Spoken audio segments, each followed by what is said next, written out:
but I went to college with. Let's give him a shout out though. Seth, I'm proud of you here, getting set up for the big event this morning at Wine Library. Who hooked us up with this audio? My man Skylar. Skylar Adler. Skylar Adler, we're proud of you. We're thankful. Awesome. All right, good.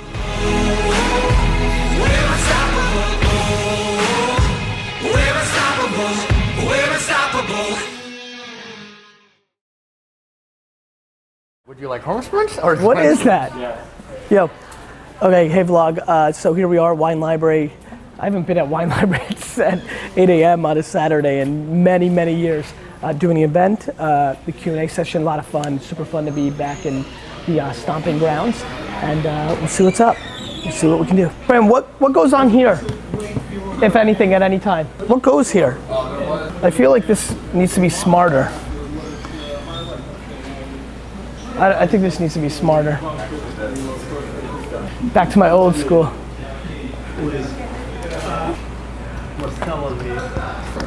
You can take a boy from the liquor store. You can't take the liquor store away from the boy.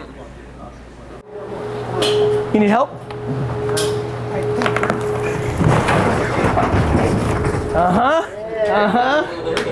Favorite thing about being back here. Memories, the feelings. I mean, this building's especially interesting because it's the building that we built, right?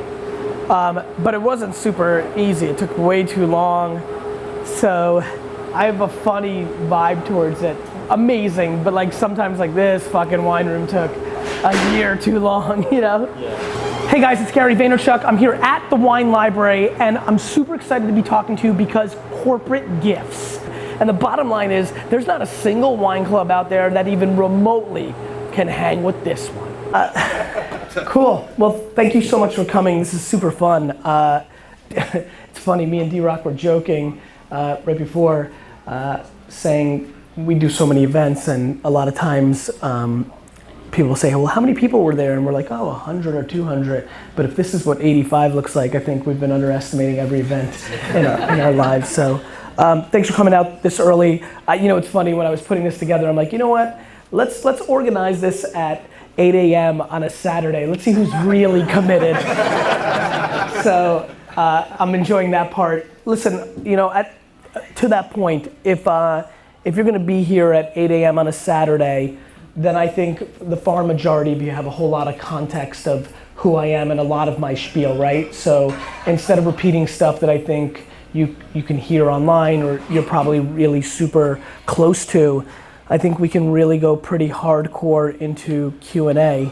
And so, do you guys feel collectively like that might be the right way to go? Yeah. All right, cool. We'll do that, and then like if I want, I'll find things to say along the way. So, I mean, look, with 2 hours, I'm pretty sure we might be able to get to everything here. Though, actually, I wish Tyler was here. With 4 Ds, there's only 10 people, and it takes an hour and a half, and he always gets mad at me. So, why don't we start raising hands? Let's go. Who's got a question?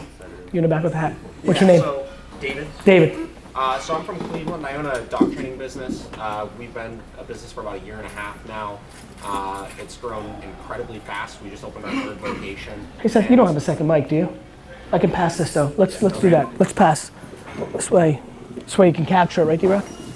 So Dog business, Cleveland. dog business, Cleveland. Just opened our 3rd location. A year and a half. Grown super fast. I'm only 23 years old, and I'm just kind of wondering at what point do I I feel like I'm kind of just like throwing shit at a wall as far as like I don't know anything about business. I'm Right. 23 years old. At what point do I find I have huge ambitions for this business? At what point do I try and find somebody that might be able to help me push it faster or further, or do I just keep figuring it out? Yeah, cool. So I think that there's a lot of ways to go about it. I think that you've got to recognize that there's a lot of people who never in their lives will build a business with 3 locations that's profitable or not sinking. So I don't think underestimating yourself because of your age is the right strategy. I think the most concerning thing for me is the first words out of your mouth are faster. And I think I talk about patience in a lot of ways, but I don't talk a lot about it I talk about it more from you've got to be patient to get to the success thing instead of you've got to deploy patience pretty much the entire way, right? I mean, I'm always stunned by people who reply to me pushing patience and replying in the comments or DM or email of like, easy for you to say, rich guy, right? which is super funny for me because I think I'm probably deploying the greatest patience of my life right now. Like if you really understand the economics of my day to day, you know, the fact that I'm even operating VaynerMedia is me deploying an enormous amount of patience. I'm running a very non-profitable, not interesting business. I'm eating a lot of shit on a daily basis. Client services at the scale that we're at $150 million level and 800 employees, it's just not a fun business when I can just, I mean, look at the economics around something like this, right? Or the things that you see, like 4Ds is far more me than VaynerMedia. I mean, I can live right now and make $15 to $20 million a year, which is more money than I make, enjoying myself and just being GaryVee. So I think the thing that you need to think about is it's working, but like the thing that will hurt you is if you have too much ambition locked up in the amount of locations. Yeah. You know, locations remind me of likes. Right. Like for some reason people care about how many likes and followers they have even though it has no proxy to the reality of their situation. And I think locations are very similar. Yeah. Look at this. This is the only location of Wine Library, right? So like, you know, I think one thing that I spend a lot of time on, and again, an audience that I think understands me deeper, so I'm gonna try to go into a little bit of a different angle. Like, almost everything I talk about is me giving advice that I'm actually living. You know, I might just be further along in the path, but it's everything that I never try to guess. And the way I learn is by doing. And so almost everything I talk about is predicated on what I'm doing, have done, and will continue to do. And so I would tell you to slow it down. Yeah. You know, like let it slow down. You know, one way to really lose is to get out of control, right? Like once you start learning how to drive, you know, when you were a kid and you're like, all right, let me see if I can go 80. That's when shit gets, you know, dangerous, right? And so I would tell you that it's not about somebody else, and it's not about, you know, the best way to get bigger is to be calculated and smart about it. And so my intuition is if you've gotten it this far, this early, then you've saw something and you've executed better than others and you've taken advantage of whether it's your area or region or digital marketing or hustle or passion or a million other things that it could be. But I don't think faster is a good model. I think proper and calculated. Make sense? Yeah, definitely. Cool. Questions? Go ahead. I struggle with time management. Yeah. So I work the 9 to 5. I'm 28. I still live at home with mom. Yep. Student loan debt, the whole nine. Yep. I really try not to make excuses, and I'm grateful that my mom's letting me get on my feet at home. Totally. How do I get past that whole, okay, I'm tired from coming home to the 9 to 5, friends are calling, wanting to watch the game. Yep. And I'm good with I get wanting it. them I out. get it. How do I do the 7 to 2 a.m. and still be productive at my 9 to 5? Yeah. There's a lot of different things here.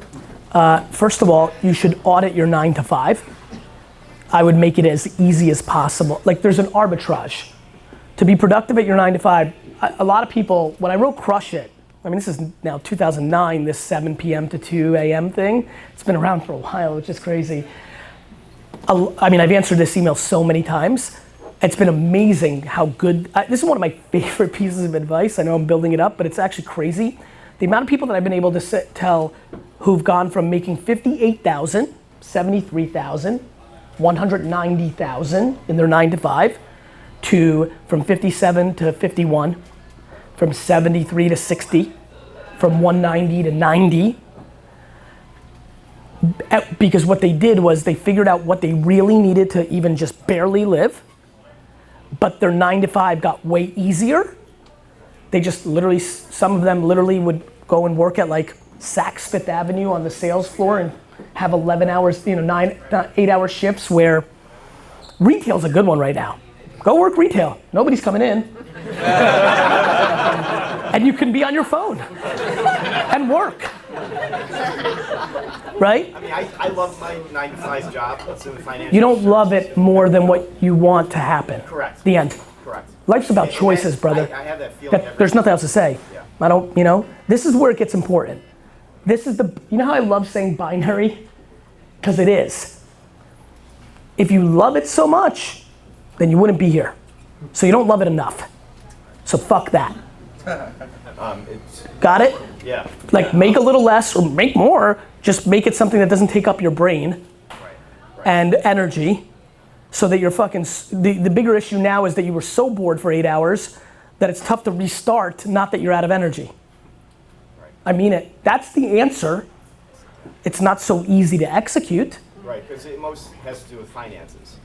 I get it. I get it. And especially when debt is compounding with that interest. Like, this is why I really, And I hate making excuses. dude, I can tell. It's not an excuse. It's a fundamental issue that I'm trying to put a lot of pressure on as one person and hope it builds momentum. The thought of going to college and collecting 6 figures of debt in the way what college does for you in return in today's world is wrong. It's not, there's just nothing else to say. It's fundamentally wrong, especially if it's not a layup to 6-figure job. Listen, you wanna go and you're gonna be a consultant at Bain and McKinsey or Goldman Sachs because it's Harvard and Stanford, you can sell me a little bit. But that's a small percentage. And if you're an entrepreneur, the fuck? I mean, Babson's a great entrepreneurial school, but it's the minor leagues to real life entrepreneurship. So my answer is simple, just to like round this out.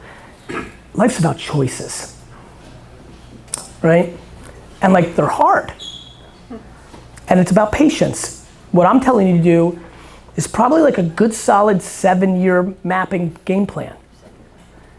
And for you, you're like, fuck man, 30, like it's not feeling good to be 28 at my mom's house. The fuck is Gary talking about 35? Here's what I'm talking about. Life is long. Good, Tees? Good. Let's move it back and I'll set up there for the last half an hour. This way we just. How you doing? Good. Hey vlog. Good day on a Saturday. Got to see a bunch of people. Good to be back in the stomping grounds. Super fun. Super fun.